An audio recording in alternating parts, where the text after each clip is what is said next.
Assalamualaikum warahmatullahi wabarakatuh. Salam kenal, saya Puspita Haras Andindita, dosen D3 Farmasi Universitas Anwar Medika Sidoarjo. Video ini merupakan bagian dari pernyataan diri dosen dalam unjuk kerja Tridharma Perguruan Tinggi bidang pengajaran sebagai salah satu syarat mengikuti sertifikasi dosen. Pada kesempatan kali ini, saya akan menampilkan video micro teaching mata kuliah yang saya ampuh, yaitu Swamedikasi. Mata kuliah Swamedikasi merupakan mata kuliah wajib semester 4 dengan 1 SKS sebanyak 16 kali pertemuan yang terbagi atas 14 kali tatap muka dan 2 kali ujian, yaitu UTS dan UAS. Mata kuliah ini relevan dengan bidang keilmuan saya, yaitu farmasi klinis dan komunitas. Mata kuliah ini membahas tentang pengobatan mandiri oleh pasien tanpa menggunakan resep dokter. Jadi di sini seorang tenaga vokasi farmasi dituntut untuk memiliki kompetensi di bidang Swamedikasi agar dapat memberikan rekomendasi untuk terapi farmakologi dan non-farmakologi untuk memberikan terapi gejala penyakit ataupun penyakit ringan. Adapun untuk capaian pembelajaran lulusan atau kemampuan yang diharapkan pada mata kuliah ini, yaitu yang pertama, CPL yang pertama, mampu memahami definisi Swamedikasi dan teknik melakukan Swamedikasi. CPL kedua, mampu menyelesaikan pelayanan Swamedikasi, melakukan asesmen pasien, dan merekomendasikan terapi farmakologi serta non-farmakologi sesuai dengan etik dan aspek legal yang berlaku, serta mengedepankan karakter humanis. CPL ketiga, mampu menerapkan pengetahuan dan keterampilan yang diperoleh dalam mata kuliah Swamedikasi dalam praktek kefarmasian sehari-hari, termasuk di apotek. Lalu untuk capaian pembelajaran mata kuliah ini adalah mahasiswa mampu melakukan pelayanan Swamedikasi di pelayanan kesehatan dengan tepat untuk menghindari medication error dan sesuai undang-undang yang berlaku sebagai tenaga vokasi farmasi. Selanjutnya untuk sistem pembelajaran mata kuliah Swamedikasi melalui pendekatan metode delivery, interaction, and assessment, yaitu penyampaian materi secara offline, studi kasus, diskusi, evaluasi, dan refleksi diri. Sistem penilaian pada mata kuliah ini yaitu dari segi keaktifan dinilai sebanyak 5%, pemberian tugas 15% berupa studi kasus, kuis 20%, UTS dan UAS masing-masing 30%. Demikian yang dapat saya sampaikan untuk perkenalan diri. Selanjutnya kita dapat menyaksikan video micro teaching.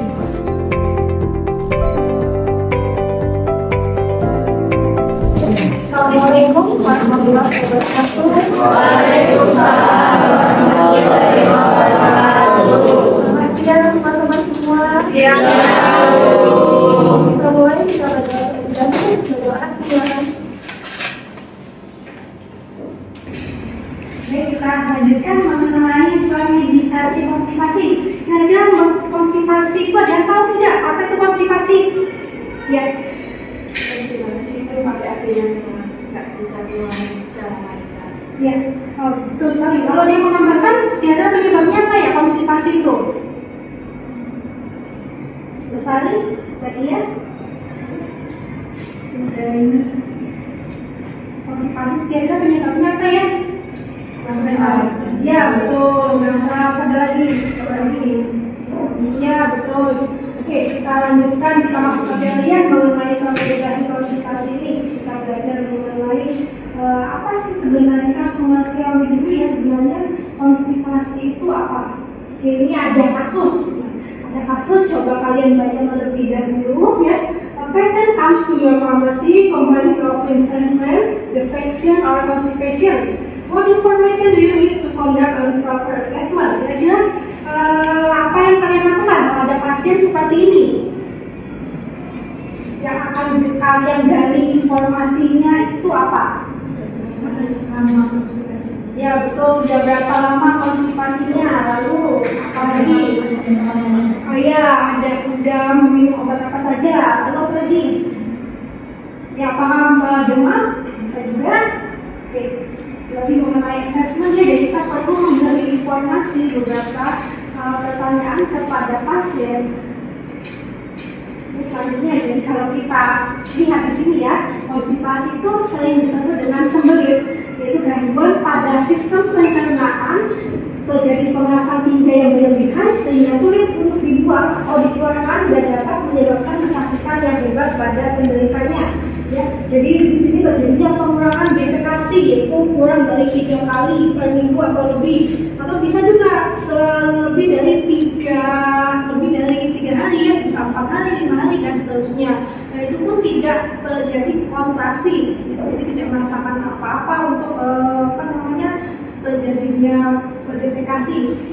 Konstipasi atau sembelit adalah keluhan pada sistem pencernaan yang paling umum dan paling banyak ditemui di masyarakat luas termasuk di sekitar kita. Ya. Jadi sebenarnya masalah defekasi ini sangat sering ya dialami oleh semua. Pasti semua kalian juga pernah mengalami konstipasi. Ya.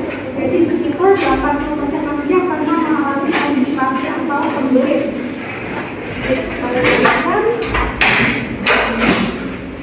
Kalau kita lihat di sini ya, apa fisiologi konstipasi teman-teman. Jadi kita harus mengetahui dulu sebenarnya terjadinya konstipasi itu bagaimana, ada masalah apa di anatomi kita gitu ya. Jadi faktor etiologi menyebabkan terjadinya kerusakan saluran cerna sehingga mengakibatkan terjadinya kerusakan pada neurofilus dan mengakibatkan ini yang pertama terjadinya gerakan peristaltik usus menurun ya. Jadi pada kondisi yang normal usus itu bergerak terus menerus ya, secara konstan ya. Tetapi pada keadaan konstipasi gerakan usus ini menjadi lambat.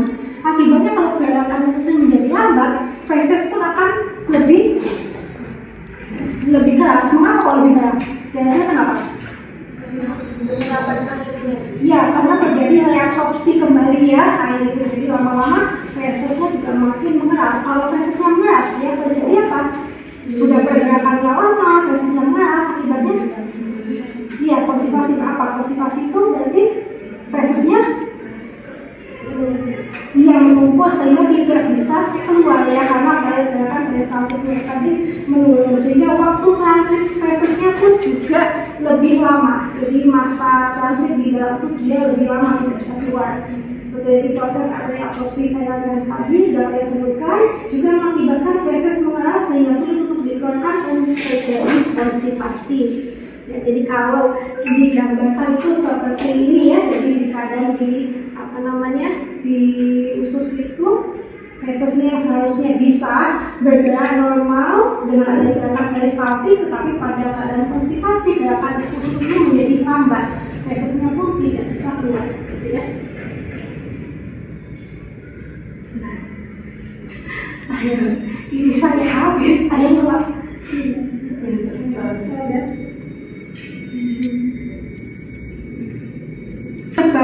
Penyebab umum konstipasi kalau kita lihat yaitu yang pertama adalah dehidrasi ya, lalu bisa juga penderita ini menderita panas dalam atau juga mengalami stres ya. Kalau stres ini biasanya anak-anak muda juga kalau lagi mau ujian gitu kan, atau lagi putus pacaran ya, itu kan stres ya. Jadi sembelit terjadi sembelit juga. Lalu aktivitas yang cukup padat, jadi biasanya kalau misalnya aktivitasnya padat maka mengabaikan pada saat terjadi kontraksi itu wes nanti aja gitu ya. Nah akhirnya lama-lama kalau ditunda apa yang terjadi?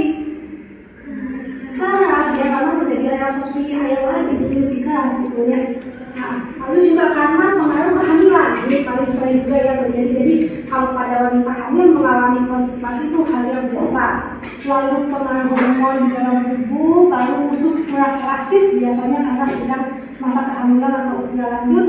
Nah ini gaya hidup dan pola makan yang kurang teratur ya, jadi kurangnya serat, makanan buah-buahan itu juga kurang. Lalu bisa juga karena efek samping obat. Jadi obat-obat yang biasa kita minumnya antidiare, analgesik, antasida itu bisa mengakibatkan terjadinya konstipasi. Lalu kurangnya asupan vitamin C. Dan di sini ada yang mau ditanyakan mungkin? Silakan, ada yang mau ditanyakan? Belum, saya lanjutkan ya. Lalu yang selanjutnya adalah saling memahami pasangan. Nah ini, jadi kalau aktivitasnya cukup padat ya, sudah terjadi kontraksi tapi mengabaikan bisa terjadi konstipasi juga.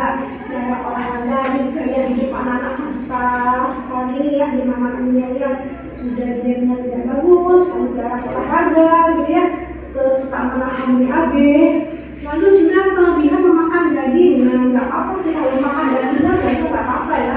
Tapi harus diimbangi dengan sayur, buah, sehat-sehat aja. Lalu juga lansia. Nah, ini lansia, kenapa kok lansia? Nah, ini kenapa kok lansia ini sering menderita konstipasi? Ada yang tahu tidak? Kalau kita lihat tadi anatominya, dari patofisiologinya, terjadi apa khususnya itu? Nah, kami kan melambat ya. Nah, pada lansia bagaimana? Ya, pada lansia itu kan terjadi penurunan ini ya, penurunan apa namanya fungsi. Jadi gerakan usus pun juga bisa melambat, maka sering terjadi konstipasi. Nah, ini gejala-gejalanya sudah tadi kita bahas ya, mulai gejalanya yaitu frekuensi menurun, lalu apa namanya fesesnya lebih keras ya. Lalu juga ada perasaan itu tidak puas pada saat defekasi, jadi rasanya kok belum tuntas gitu ya. Lalu juga ada rasa tidak nyaman di rektalnya. Nah ini yang perlu kita gali, kita lakukan assessment ya terhadap pasien yang datang ke pelayanan kefarmasian atau ke apotek pada saat mereka mengeluhkan mengalami konstipasi. Maka kalian sebagai tenaga farmasi harus memiliki kemampuan untuk bisa menggali gejala-gejala yang mereka alami ya. Jadi kalau kita lihat ini kita memakai metode namanya metode SWOLAR ya. Jadi yang S itu S dan J adalah symptoms yang karakteristik, yaitu gejala-gejalanya bisa kalian tanyakan di sini ya. Coba dijelaskan, tolong dijelaskan yang dimaksud konstipasi itu bagaimana. Jangan-jangan antara pasien dengan tenaga farmasinya terjadi perbedaan pemahaman ya. Yang dimaksud pasiennya apa, yang kalian maksud apa ya. Jadi perlu ditanyakan dulu bahwa yang dimaksud konstipasi menurut si pasien itu bagaimana ya. Lalu bagaimana gejala-gejalanya yang sudah dialami si pasien ya. Lalu bagaimana ini konsistensinya itu apa kepadatannya. Lalu warnanya bagaimana, apakah juga mengeluarkan gas atau tidak ya. Lalu yang kedua adalah bisa ditanyakan riwayatnya dan awal mula terjadinya kapan ya. History and onset. Nah, di sini bisa kalian tanyakan sudah berapa lama mengalami konstipasi ya. Lalu juga apakah ini sudah terbiasa dialami si pasien. Lalu bisa juga ditanyakan apakah baru mengalami perubahan pola diet. Pola makannya apakah baru saja mengalami perubahan. Atau juga kurangnya asupan air bisa juga ya. Nah, lalu juga ditanyakan bagaimana selama ini pola defekasinya. Apakah memang selama ini setiap 4 hari sekali, apakah biasanya sehari sekali tapi sekarang 4 hari sekali, itu perlu ditanyakan. Nah, lalu yang ketiga ada fatting factors. Di sini kalian bisa menanyakan apa yang membuat konstipasi itu bertambah buruk ya. Jadi buruknya itu karena apa ya. Lalu juga ditanyakan riwayat pengobatan riwayat penyakitnya, jangan konstipasinya karena efek samping suatu obat. Lalu juga yang keempat adalah menanyakan kepada si pasien limiting faktornya. Jadi bagaimana perkembangannya gitu ya. Apakah selama ini sudah menggunakan obat-obat untuk mengatasi konstipasinya baik secara farmakologi maupun non farmakologi ya, bisa dikatakan. Lalu apakah itu mempunyai efek ya, setelah dia misalnya dia sudah mencoba untuk mengatasi konstipasinya, jadi ditanyakan apakah obat yang dia minum itu ada efeknya atau tidak. Dari sini ada yang mau ditanyakan? Ya, silakan. Ya, bagaimana cara mengatasi konstipasi? Ada yang tahu? Silakan. Ada yang mau menjawab di cara mengatasi konstipasi? Ya betul, banyak minum air putih, lalu makan buah-buahan, aktivitas fisik ya. Ada lagi?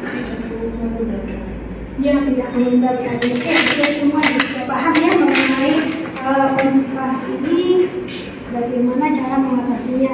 Oke, kita masuk ke terapi farmakologi. Nah ini penting ya. Ini nanti yang bisa kita rekomendasikan kepada pasien, pemilihan obatnya apa saja. Ada yang termasuk softening, ya, obat-obat yang termasuk softening itu adalah misalnya yang pertama Voltaren, ini contohnya dalam methylsilosa, emollient, EG, laktosa, sorbitol. Jadi di sini fungsinya untuk softening adalah mengikat air, ya. Mengikat air akibatnya kalau air itu terikat ke si feses ya, jadi bertambah apa? Lebih lunak ya, kalau lunak harusnya berarti mudah untuk dikeluarkan. Betul sekali. Nah, lalu yang kedua dorongan stimulan. Nah, di sini kalau stimulan itu berarti ada rangsangan ya. Jadi merangsang si otot polos usus untuk meningkatkan gerakan peristaltiknya sehingga feses itu mudah untuk dikeluarkan ya. Lalu yang ketiga golongan obat-obatan osmotik gitu, menarik air ke dalam lubang usus dan hingga menjadi lebih lembek sehingga mudah untuk dikeluarkan. Ini disesuaikan dengan keadaan si pasien ya, bagaimana pemilihan obat yang tepat ini. Jadi yang pada saat pasien itu lansia, anak-anak atau pasien yang sedang hamil itu harus diperhatikan seperti ini ya. Kalau misalnya ini ada pasien yang sedang hamil ya, lalu kira-kira yang kalian sarankan apa? Bila dia mengalami konstipasi. Ya, boleh. Yang pertama adalah kita coba dulu terapi non farmakologi ya, banyak makan buah, makan sayur, minum air putih yang banyak ya. Lalu juga kalau misalnya memang dibutuhkan sekali obat-obatan, maka kalian yang merekomendasikan apa? Vegetarian. Ya boleh, vegetarian. Yang mana? Golongan yang mana? Atau gini, yang tidak boleh yang mana? Ada pasien yang hamil yang tidak boleh.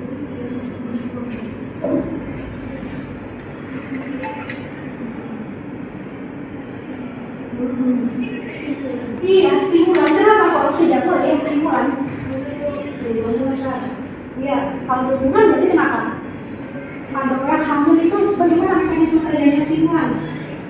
Merangsang ya, sehingga gerakan peristaltiknya lebih cepat kan? Pada orang hamil kalau kita rangsang gerakan peristaltiknya, apakah mempengaruhi kontraksinya atau tidak? Ada janin ya, gitu ya, yang diperhatikan ya pada wanita hamil. Oke, nah ini tadi yang terapi untuk farmakologinya adalah memperbanyak makan serat, minum air putih, lalu olahraga, lalu juga membiasakan BAB ya, jangan menahan BAB.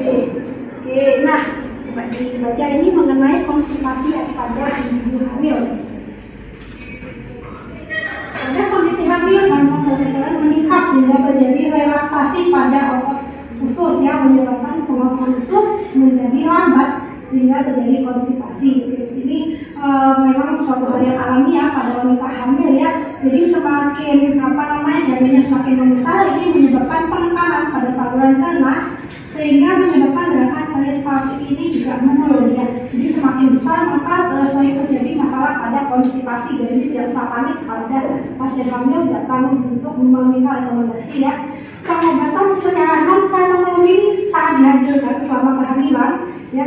Lalu juga kalau memang diperlukan bisa diberikan ini obat-obat untuk konstipasi ya. Yang harus dihindari adalah obat golongan stimulan dan osmotik karena dapat membahayakan kondisi pada janin. Oke, dari sini ada yang mau didiskusikan atau ditanyakan? Ya, kalau konstipasi itu biasanya kenapa kok sering berhubungan sama ambeien juga? Konstipasi berhubungan dengan ambeien, gitu ya. Sebenarnya tidak selalu berhubungan, mungkin terjadinya konstipasi ini akan memperparah ambeien, gitu ya. Jadi pada orang yang mengalami halnya ya, supaya dia tidak bertambah luka, seharusnya si feses ini kan tidak boleh keras gitu ya. Jadi kalau pada orang yang mengalami ambeien atau hemoroid itu seharusnya yang kita sarankan adalah banyak minum air putih, istirahat farmakologi dulu ya, banyak makan serat, gitu. Lalu pola hidupnya harus teratur, harus baik. Nah itu yang harus disarankan. Jadi seminimal mungkin jangan sampai si fesesnya itu keras. Kalau dia bukan selalu berhubungan ya, karena memang mungkin manusia itu kan kadang pola makannya juga tidak teratur, tidak selalu teratur ya. Jadi kadang-kala pada orang yang mengalami ambeien dan kedua dengan mengalami konstipasi, nah itu fesesnya malah yang keras malah semakin melukai tahunnya. Sebenarnya kalau masalah konstipasi pada orang normal itu tidak sering terjadi, gitu ya. Tapi kalau pada orang yang ambeien atau hemoroid ini sebisa mungkin jangan sampai terjadi. Jadi memang pola makannya harus diatur. Demikian. Ada lagi? Ya, sudah. Bagaimana cara membedakan konstipasi biasa sama konstipasi yang udah? Konstipasi kronis ya. Baik, jadi kalau konstipasi akut itu ya, jadi konstipasi akut itu pada konstipasi yang masih ringan ya. Nah di sini keahlian dalam menggali informasi, bagaimana cara membedakannya. Nah ini bisa ditanyakan. Jadi pada saat menggali informasi kalian bisa menanyakan apakah punya riwayat penyakit yang lain, lalu apakah sudah lama mengalami konstipasinya, apakah memang habitnya dia untuk defekasi itu singkat atau panjang gitu ya. Dan kalau memangnya dia memang dari muda itu habitnya memang 4 hari sekali baru mengalami konstipasi, itu sebenarnya tidak masalah gitu ya. Kalau tidak ada keluhan ya tidak ada masalah. Lalu kalau yang menjadi masalah, kalau defekasinya kalau konstipasinya sudah berjalan panjang dan timbul masalah-masalah lain, nah itu yang disebut bahaya. Ini lebih disarankan atau kita rujuk ke dokter ya. Nah untuk masalah komunikasi kita fokus pada masalah yang kasus ringan saja ya. Jadi yang kita bisa berikan terbatas pada non farmakologi, kalaupun pada sekali farmakologi itu terbatas pada obat bebas batas dan bebas wajib apotek di bawah pengawasan apotek ya. Ada lagi? Ya, bisa. Bagaimana cara mendiagnosis konstipasi? Cara kita mengetahui yang akan mendiagnosis kita jadi seorang farmasis itu tugasnya adalah menggali informasi ya, mengenai sehingga dapat diberikan rekomendasi yang tepat. Bagaimana cara kita mengetahui dia itu mengalami konstipasi apa tidak gitu kan ya. Nah ini dari penggalian informasi medicine kepada si pasien ya. Jadi pasien tadi perlu ditanya apakah buang air besarnya itu keras ya, atau sudah berapa lama tidak buang air besar. Nah, bisa ditanya juga pola makannya bagaimana ya. Nah itu baru kita bisa menyimpulkan dari hasil tanya jawab tadi, penggalian informasi, kita bisa menyimpulkan bahwa seseorang ini mengalami konstipasi. Bisa juga disuruh ceritakan bagaimana pada saat keluar untuk dikeluarkan susah apa tidak ya. Lalu fesesnya bagaimana tingkat kekerasannya, cukup keraskah atau susah atau keras atau lembek. Bisa. Ada lagi? Ya. Kalau tidak ada, saya mengucapkan terima kasih. Mudah-mudahan materi kita pada hari ini mengenai suara medik konstipasi dapat kalian terapkan nanti di pelayanan pasien pada saat nanti kalian bekerja. Jadi di sini pentingnya kenapa kita perlu mengetahui mengenai patofisiologi dari konstipasi ya, lalu terapi farmakologi, non farmakologi, lalu bagaimana cara menggali informasi kepada pasien. Baik, kalau begitu saya tutup untuk pertemuan kali ini. Selamat siang. Wassalamualaikum warahmatullahi wabarakatuh. Waalaikumsalam warahmatullahi wabarakatuh.